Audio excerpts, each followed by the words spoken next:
Assalamu alaikum viewers, welcome to Virtual University and your English lesson, and this is your last lesson of the course, of the English course.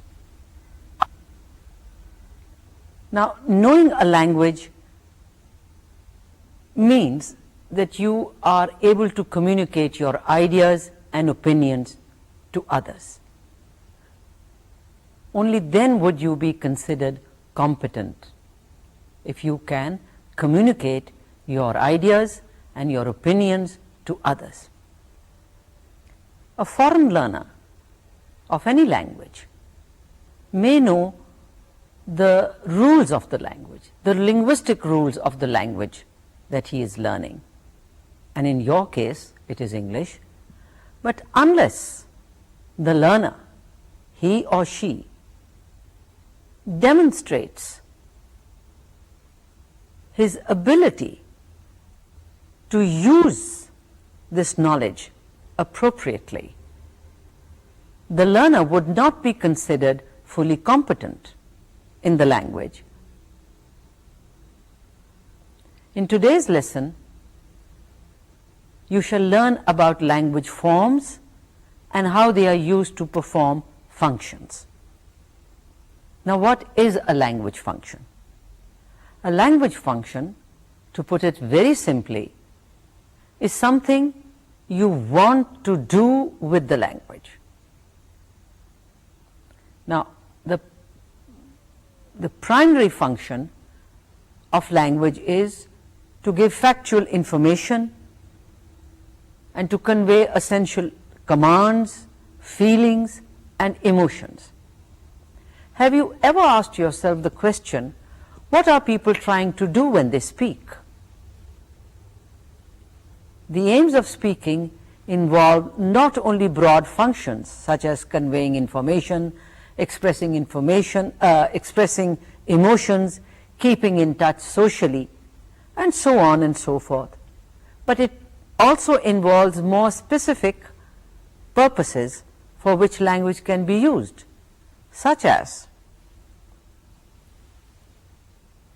if you hear this utterance, somebody says this, "Where's the suitcase?"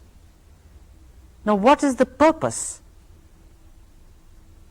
of that utterance? The purpose is to get information. Where is the suitcase?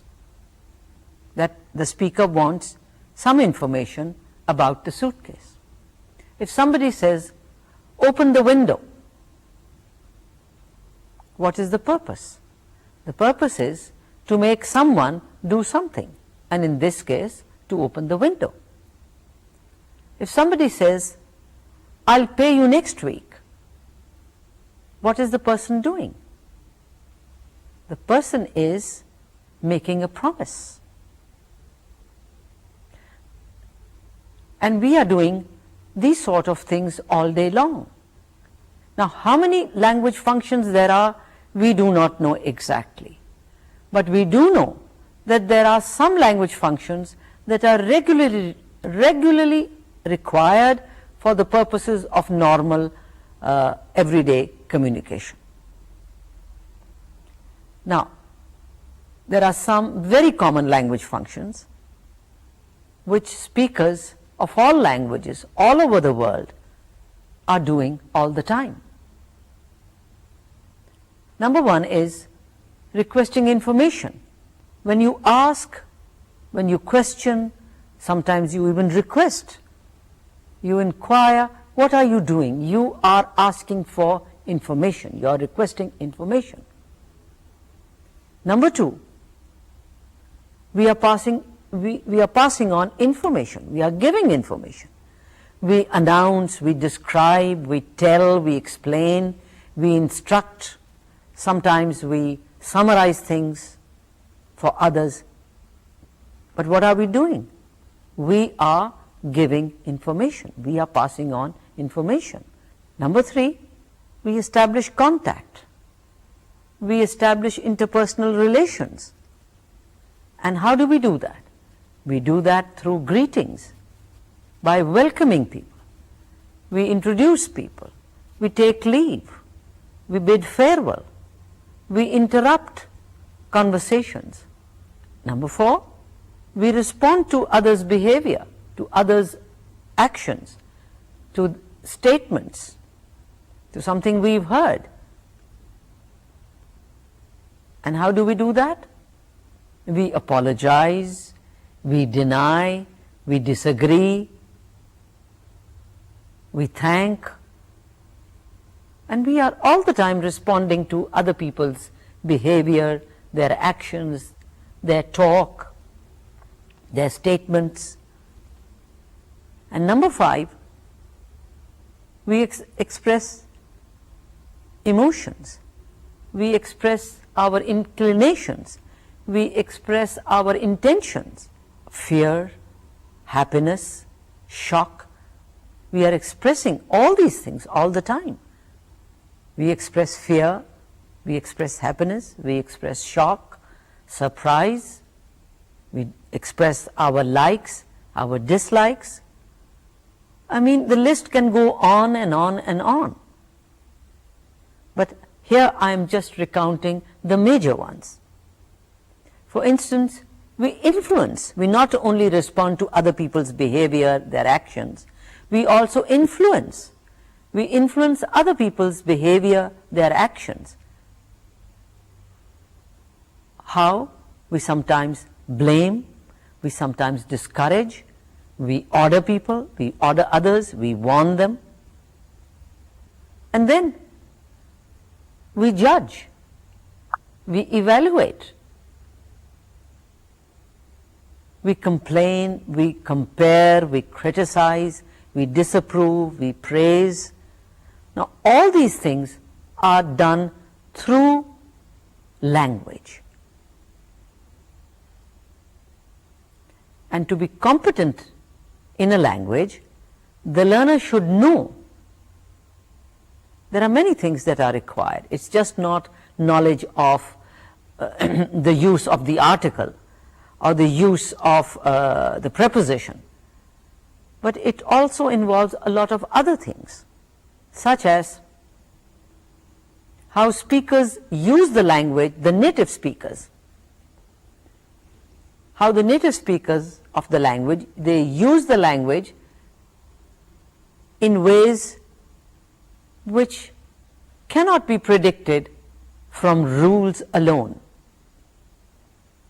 It means that the learner must be aware of the devices, the structures, the forms that are used by native speakers and writers to knit their speech and writing into one comprehensible whole.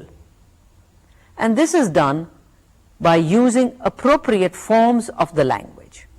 Now, when I say form, I mean the structure, the phrases, the sentences, the expressions.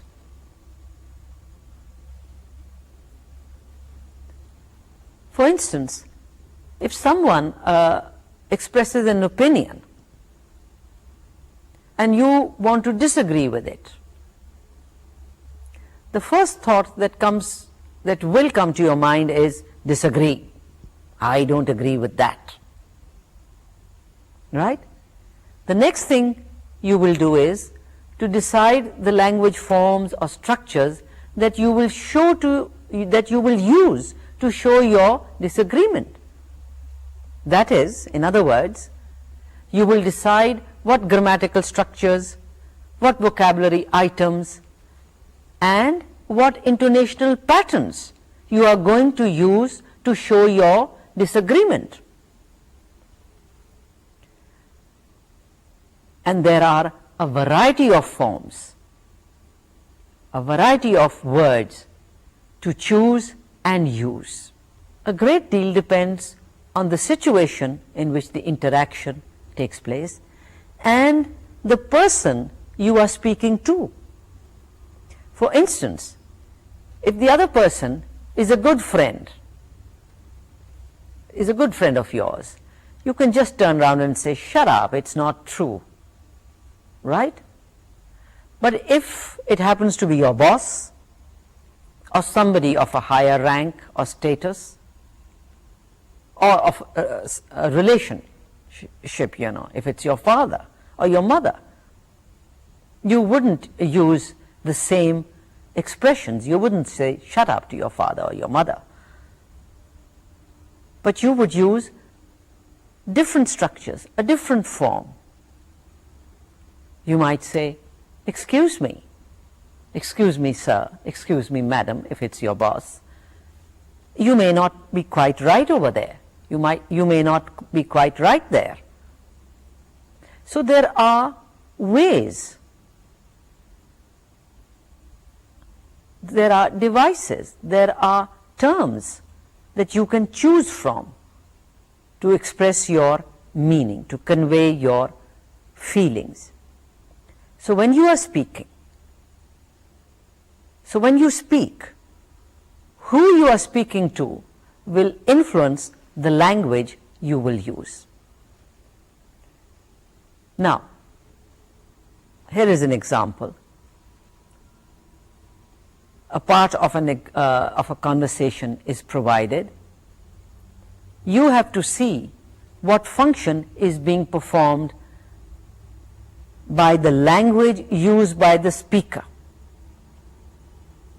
Now, in this example, you will notice that certain words are underlined. We shall have some practice so that you learn to distinguish the different functions. I mean, we can't give you enough practice, but a few samples that will be shown you will trigger in your mind the kind of functions that one uses all the day, all the time.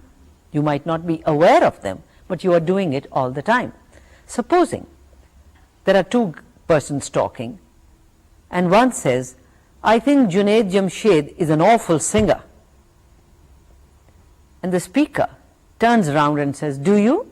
I think he's marvelous. Now, when this other person says, I think he's marvelous, what language function is being carried out? Is the speaker agreeing with the person who said that Junaid Jamshed is an awful singer? Is this person criticizing the singer, or is this person admiring him? And the words that are underlined, you can see them on the screen before you. I think he's marvelous. Now, because the answer is I think he's marvelous, it means that the speaker admires the singer.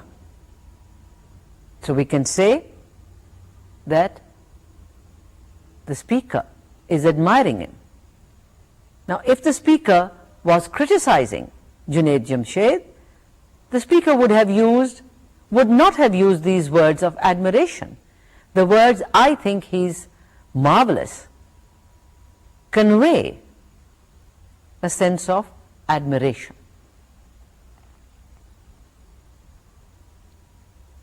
Now, we shall have some practice, first in identifying or describing functions, and second in identifying statements which illustrate the function required.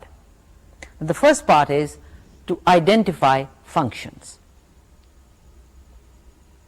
You will have parts of conversation or sentences given you, and you choose from the four alternatives given at the end of the sentences or the end of the conversation. And these four alternatives, from these four alternatives, you choose the one which best describes the functions of the underlying part of the conversation. Look at the first one. There are two people speaking, Ahmed and Saleh. Ahmed says, come on man, drive a bit faster. And Saleh says, at the rate he's driving, we won't get to the airport in time, you know. Look at the four alternatives. The alternatives given. One is, do the words that are underlined. at the rate he's driving, we won't get to the airport in time. Do those words express fear? Do they express anxiety? Do they express disappointment? Or do they express shock? Now, out of those 4 alternatives, which one best expresses, and it is the alternative B. The words at the rate he's driving, we won't get to the airport in time. It expresses anxiety on the part of the speaker, on the part of Saleh. Let us look at number 2. Again, part of a conversation. Aziza says, "It was nice of you to invite my mother as well to your party last night." And Bibi, in response, says, "Not at all. It was nice to have her." What do the underlined words, "It was nice of you to invite my mother as well to your party last night," what do those words convey? Do they convey agreement, appreciation? Are they showing sympathy, or are they giving an invitation?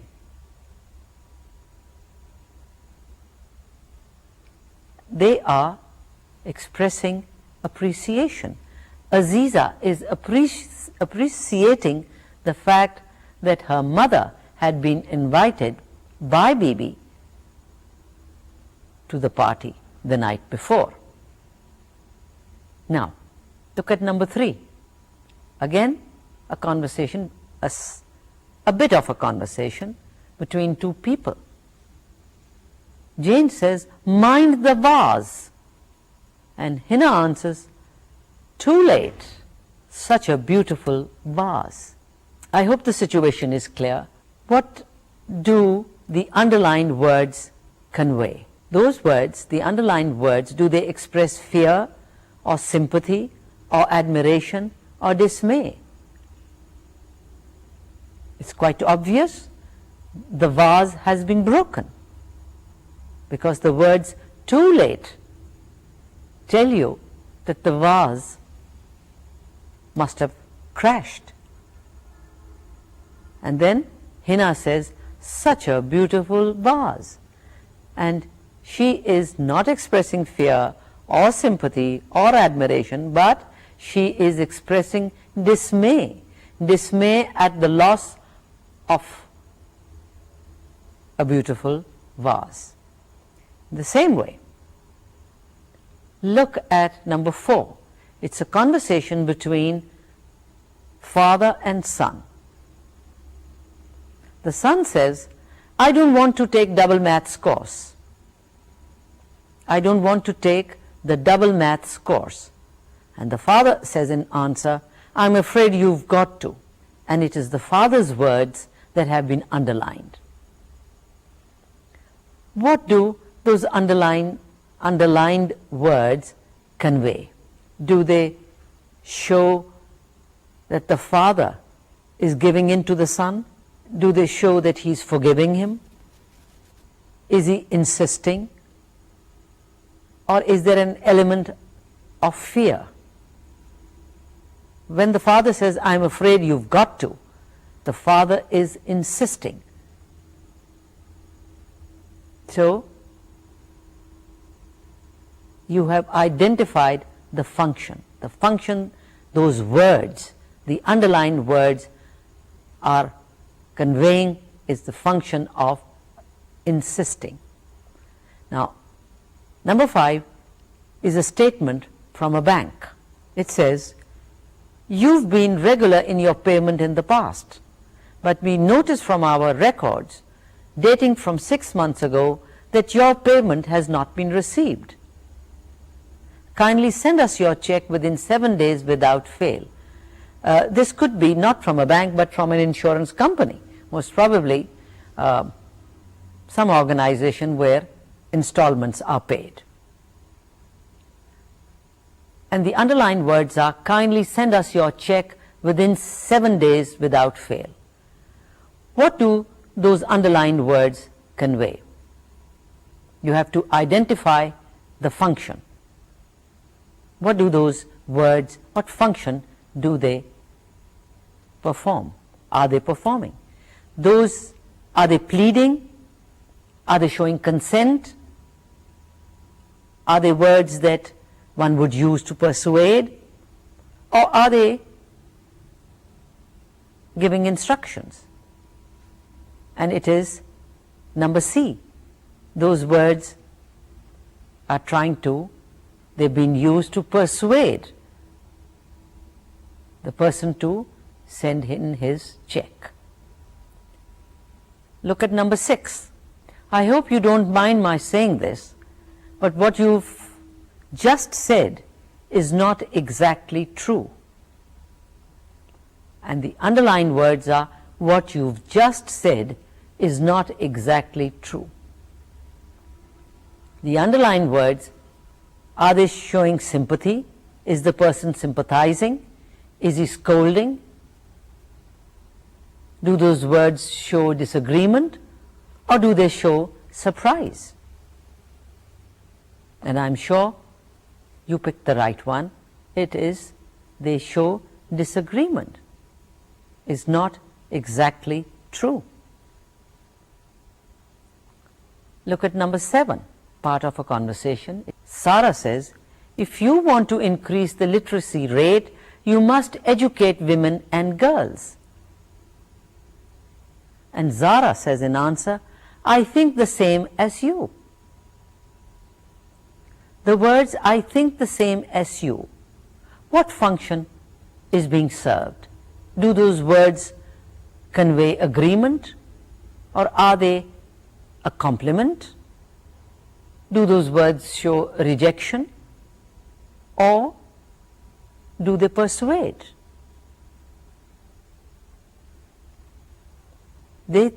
I'm sure you had no difficulty in choosing the function, and the function is to show agreement. The next one, number 8, a piece of a conversation between two people, Zain and Faraz. Zain says, there's a letter for you on the desk. Faraz, oh yes, so there is. And Zain says, why don't you open it now and see who is it from? And Faraz answers, it can wait. The words that have been underlined in that conversation are, why don't you open it now and see who is it from?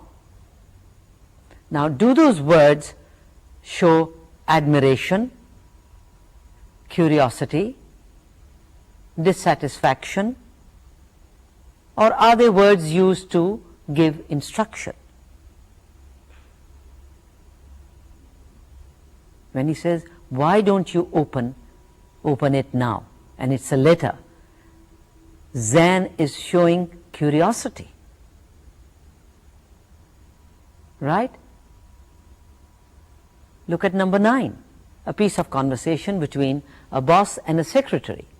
The boss says, the typing you've just done for me is hopeless. It's full of mistakes. You'll have to do it again.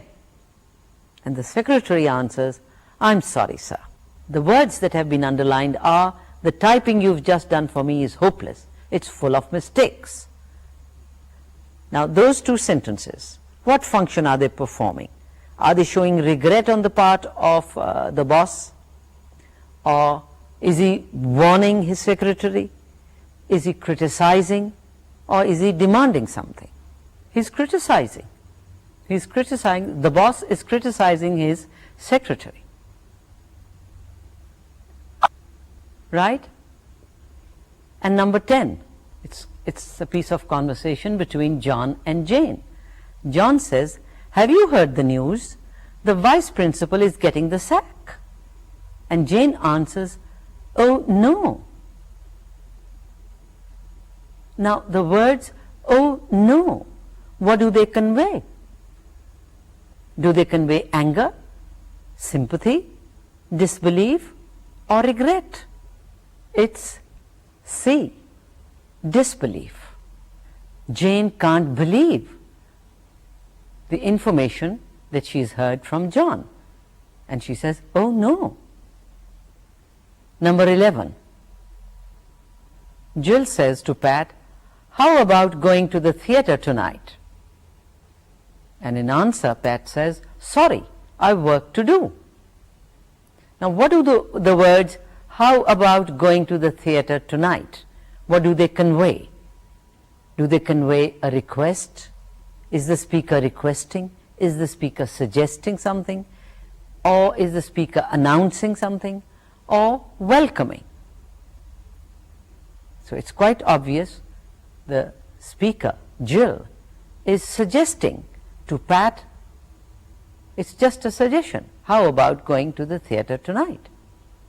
You will look at, you'll have some further practice in identifying functions. You will now have extended conversation, and you will find underlined statements or questions, and you have to select one response to indicate its function. This is father speaking, and he says to his son, Sajid, I don't like your moving around with that friend of yours. Now, what do those words, I don't like your moving around with that friend of yours, what function is being indicated? What is the father using those words to convey? Is he using the words to accuse his son, deny something, disapprove, or explain? The father is showing disapproval. I don't like your moving around with that friend of yours. Those words are used to convey disapproval on the part of father to his son Sajid. The next part is Sajid. That is why you will find the whole exercise is extended conversation. It is a conversation between father and son. And Sajid says, why not? Why not? What do those two words convey?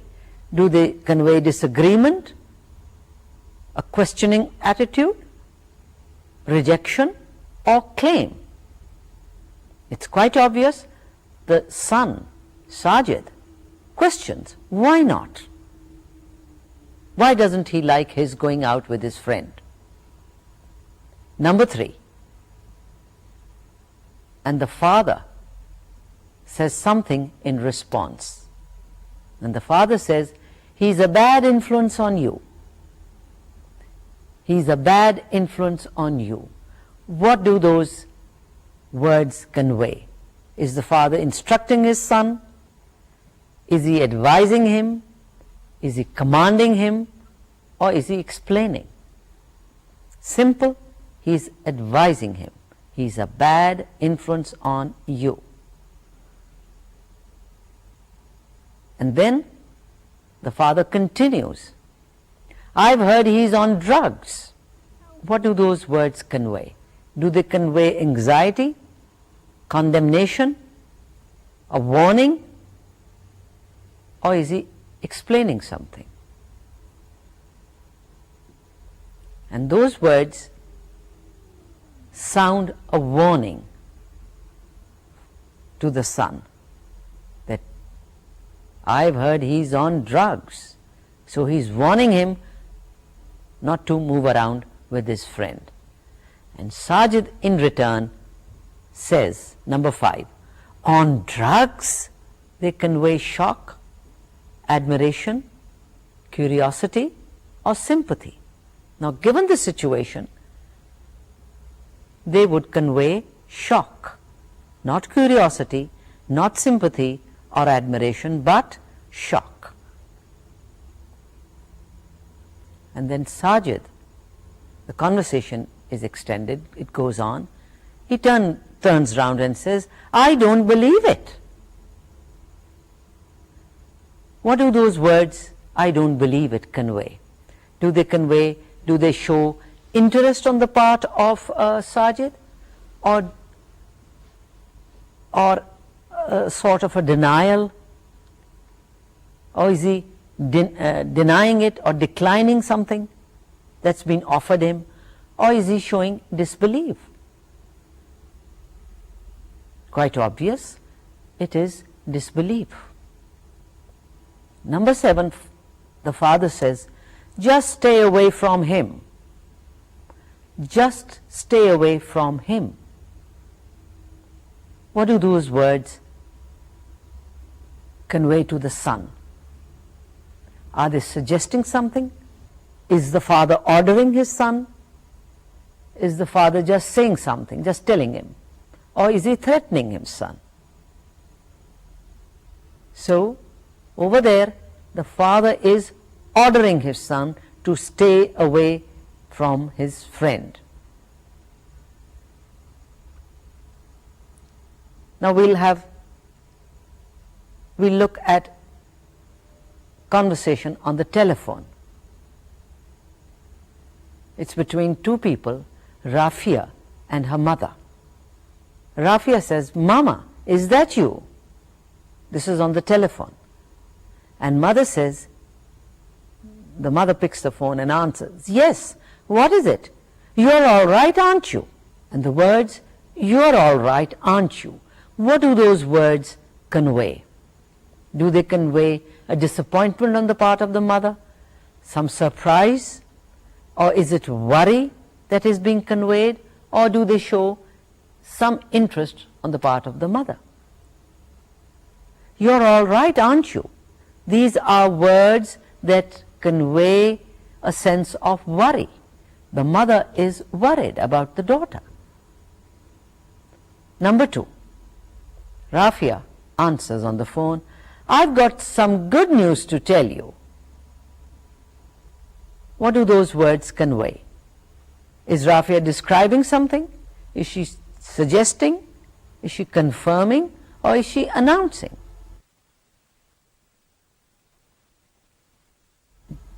Rafia is announcing something.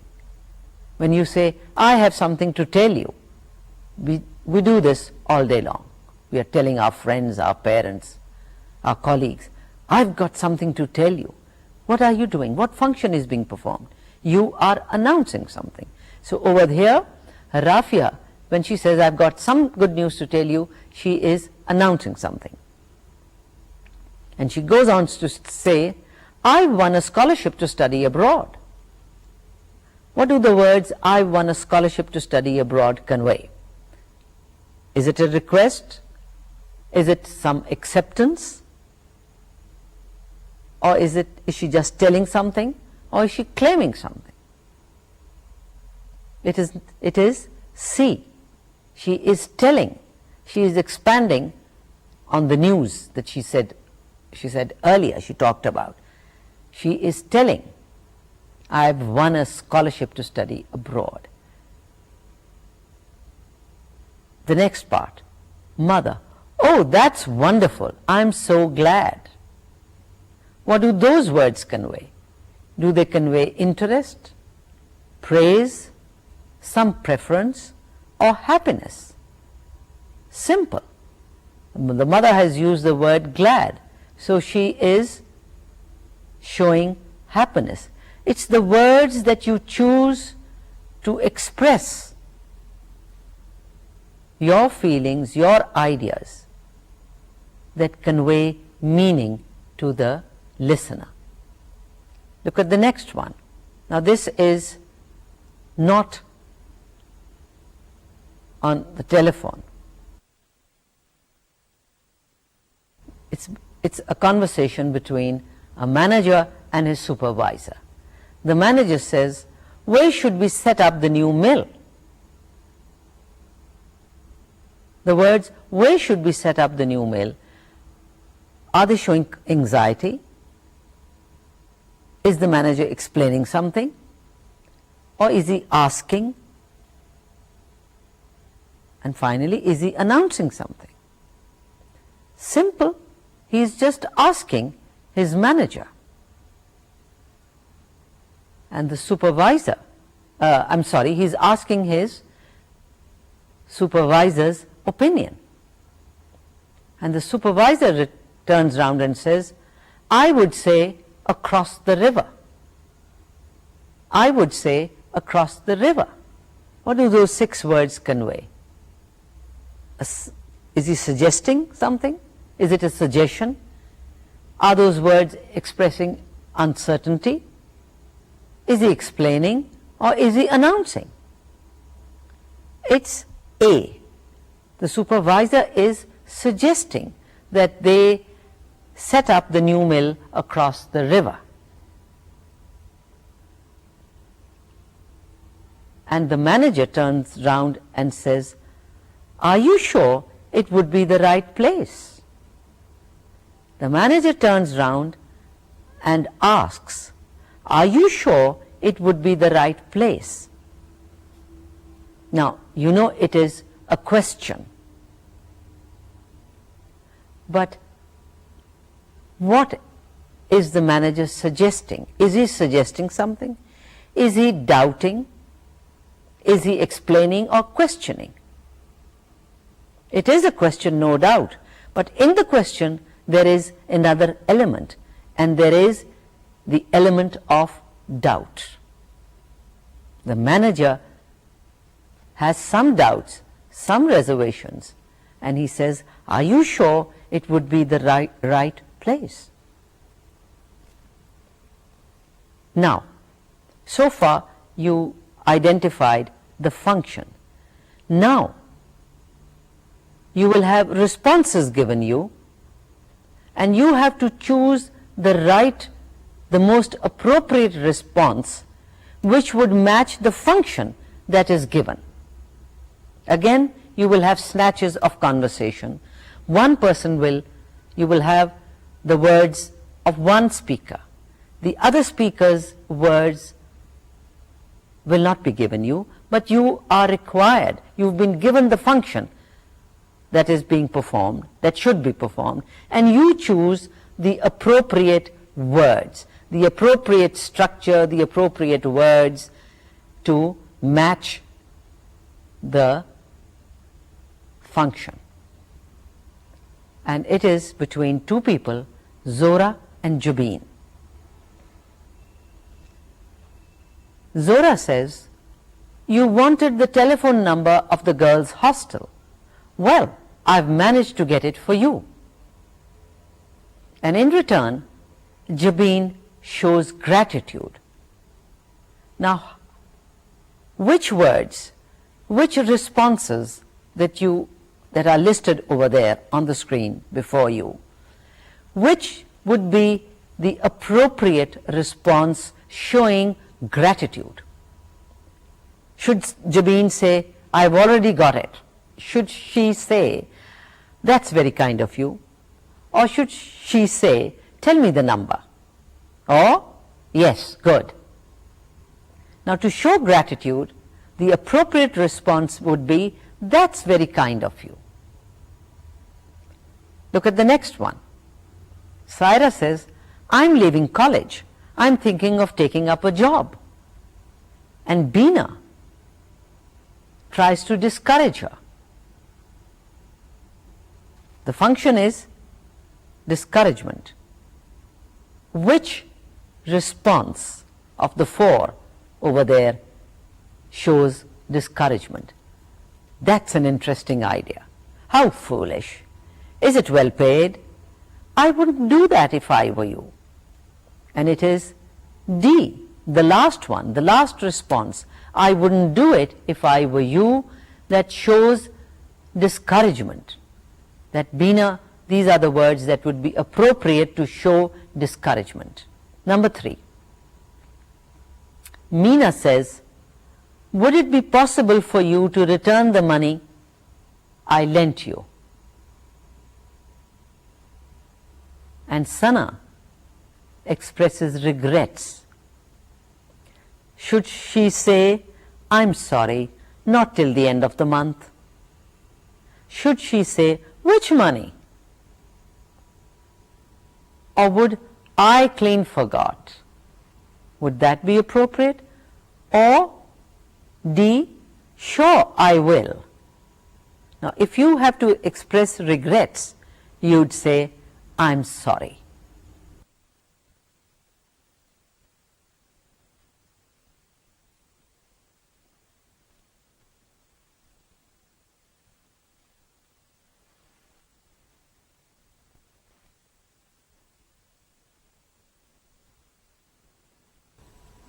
Number 6.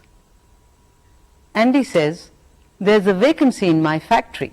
Would you be willing to work here? Now, what should Brenda say to show interest? Should she say, I'm well settled over here? Do those words show interest? Or should she say, I'll think over it? Or, can you arrange an interview for me? Or, what's the package being offered? Out of those 4 responses, which response shows an element of interest? And it has to be C. Can you arrange an interview for me? Because if you're interested in working in that factory, that is what you would say. Can you arrange an interview for me? Number 7. This is a conversation between Aziz and Bina. And Aziz says, I've just heard Abida is returning from London tomorrow morning. And Bina expresses surprise. So what should she say? Should she say, yes, that's right, she wrote to me about it? That's not expressing surprise. Or should she say, sorry, what did you say? Or should it be, it's not tomorrow, but the day after? That certainly doesn't show any surprise. But it's D, the last one. No, I can't believe it. Tomorrow, did you say? Those words express surprise. Number 8, a conversation between a mechanic and a car owner. The mechanic says, I've checked your car, sir. The engine is fine. It doesn't need any repairs. And the car owner expresses relief. Now, should he say, you sure? Thank you. Thank God for that. Or should he say, good old car? Now, if he is expressing relief, then it has to be C. Thank God for that. Or thank goodness for that. Number 9. This is an extended conversation between 2 boys, Saad and Fahad. Saad says, I'm sorry I can't accompany you. And Fahad asks, why? And Saad has to give a reason. What should Saad say? Should he say, why don't you take someone else with you? Should he say, I can if you really want me to? Or would my mother's not well be a reason? Or should it be, it's been very hot lately? So out of those 4, it is C, my mother's not well, that gives a reason, right? And look at the last one. It's a statement. Illiteracy is a serious problem in our country. Somebody makes this statement and continues to ask if someone else agrees with this statement. Would the speaker say, you understand my point? Would he say, what's your opinion? Or would he say, have you been told this before? Or should he say, wouldn't you say so? Out of those 4, if you want to ask if someone else agrees with the point just made, the point that has been made over there is, illiteracy is a serious problem in our country. And to ask if someone else agrees with that point, you would say, wouldn't you say so? Now that was a practice in identifying functions and in identifying responses. Responses appropriate to the function. And with that, we come to the end of the lesson. And this was the last lesson of your course. Now, before I wind up, I would like to talk about the final exam. I would like to tell you what it will consist of. Now, your final exam will consist of all that we have covered in our lessons. For any surprises, just depend on your common sense and background knowledge that you have, any background knowledge that you have of English. Please go over the lessons and focus on the following. Focus on reading comprehension. You will have a passage to read and comprehend, and your comprehension will be tested. Then there is vocabulary. You will have a question on vocabulary. You might have a question on finding out the main idea, the supporting ideas. You might have something like locate the topic sentence of the paragraph. You could have something on the different organization patterns of essays. You could have a question on what is the function of an introduction, the body, and the conclusion in an essay. And you could have something on continuity and transition devices. What devices, what signals show continuity and transition between sentences and between paragraphs. And your final exam will consist of all that we have covered in our lessons. Please do work hard, and remember, it is 40% of your total assessment for the course. You could email us if you have any difficulties when you are revising your lessons. I hope and pray that you do well in your final exam. Best of luck. Allah Hafiz.